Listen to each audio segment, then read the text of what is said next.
आणि असं असताना आज मुंबईमध्ये मराठी माणूस हा साधारणतः 33% एकवटलेला आहे. कसं बघता याकडे? आणि तुम्ही आता ते विचार करा. मराठीच्या मुद्द्यावर एकत्र माझा येत आहेत. तेच मुद्दा आहे.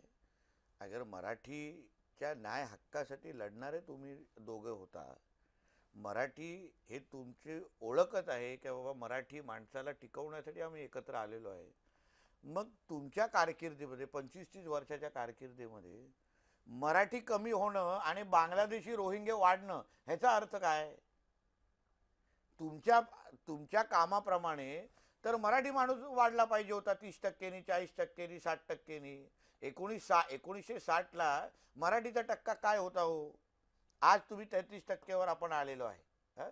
त्याच्या विरुद्ध बांगलादेशी रोहिंगे मुसलमान वाढतायत, 30%नी वाढतायत, उद्या 50%नी वाढतील. उद्या आपण हिंदू म्हणून या मुंबईमध्ये अल्पसंख्याक झालो तर काय करणार तुम्ही?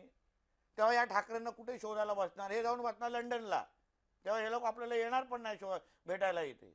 म्हणून हा विषय हिंदू समाजाने ह्याच्यावर फार विचारपूर्वक या निवडणुकीकडे पाहिलं पाहिजे.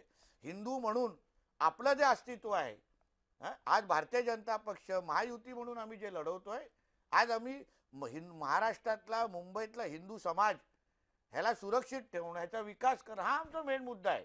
जेव्हा लोकसभेची निवडणुकीचा निकाल आला, उद्धव ठाकरेच्या प्रत्येक मुंबईतल्या उमेदवाराच्या मिरवणुकीमध्ये पाकिस्तान जिंदाबादचे नारे दिले गेले, हिरवा गुलाल उडवला गेला, सर तन जुदाचे नारे दिले गेले.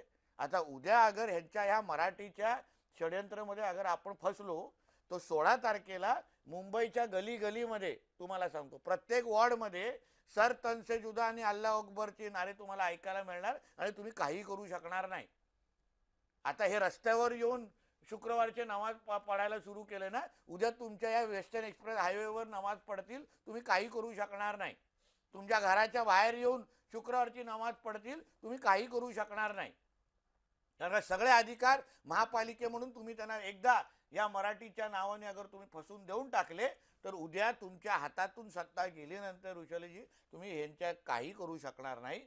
जसं महाराष्ट्रातल्या हिंदू समाजाने भूमिका घेतली, मग हिंदू म्हणजे त्याच्या मराठी पण आहे ना, मराठी आहे, गुजराती आहे, मारवाडी आहे, सगळे आपण लोक त्याच्या हिंदू म्हणूनच आहोत ना आम्ही. म्हणजे काय मराठी हिंदू नाही आहे का? तो काय वेगळा आहे का? पण जे जे हिंदू आहेत त्यांनी एकत्र मिळून या जिहाद्यांना थांबवण्यासाठी, या पाकिस्तान जिंदाबाद बोलणाऱ्या लोकांना थांबवण्यासाठी आपण एकत्र आलंच पाहिजे.